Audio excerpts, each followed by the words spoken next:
새정치민주연합 수석대변인 김영록입니다. 오늘은 빈곤층 내모는 박근혜 정부의 복지구조조정과 박근혜 정부는 세월호 참사에 대한 국민과 유가족의 바람을 저버려서는 안 된다는 내용으로 브리핑을 하겠습니다.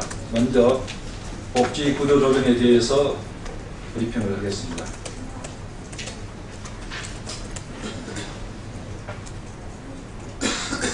박근혜 정부가 사회적 공감대가 형성된 재정학충은 포기한 채 복지 축소에 나섰습니다. 유사 중복 사업을 대폭 정비해서 3조 원의 재정 비용을 절감한다는 계획이라고 합니다.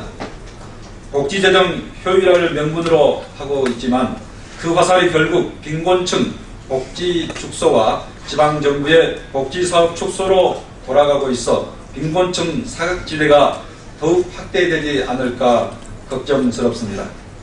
우리나라 복지 재정은 OECD 회원국 중 꼴찌 수준으로 복지 재원을 확충해야 한다는 사회적 공감대는 이미 커져가고 있습니다. 하지만 정부가 현실은 외면한 채 오히려 복지는 과잉이고 복지 비용은 과다 지출이라는 인식으로 사실상 무상급식과 무상복지를 타깃으로 삼아서 대대적인 복지 축소에 나선 것은 아닌지 의심스럽습니다. 박근혜 정부의 복지재정 효율화 추진 방안은 결국 증세 없는 복지 포기를 선언한 것입니다. 박근혜 정부는 빈곤층과 지방정부를 파탄으로 내모는 복지 구조 조정을 밀어붙일 것이 아니라 우선 국민적 합의를 바탕으로 복지 재정을 확충하는 데 노력해야 할 것입니다. 다음은 세월호 참사에 대한 유가족의 바람을 저버려서는 안 된다는 내용으로 브리핑을 하겠습니다.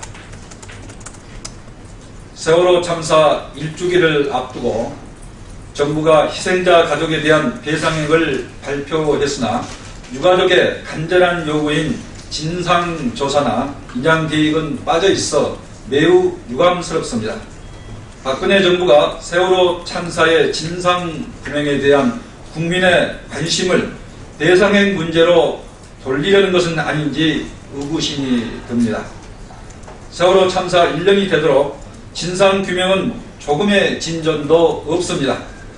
세월호 참사 특별조사위원회가 정부의 방해로 제대로 가동되지 못하고 있는 현실은 진상규명을 가로막고 있는 벽이 무엇인지 똑똑히 보여주고 있습니다.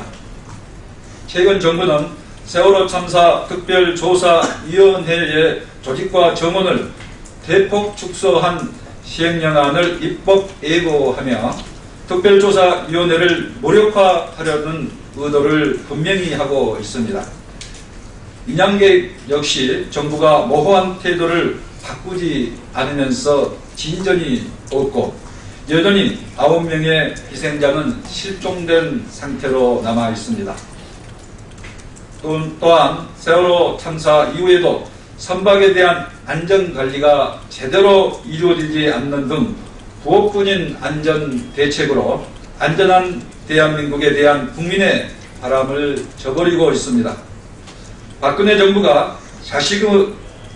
정부가 자식의 죽음 앞에 진실이 밝혀지기를 바라는 부모의 마음을 헤아린다면 세월호 참사 진상조사와 선체 인양을 가로막거나 늦추어서는 안 됩니다.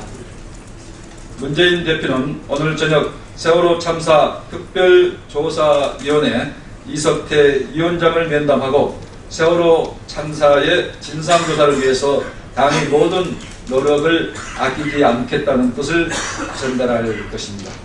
이상입니다.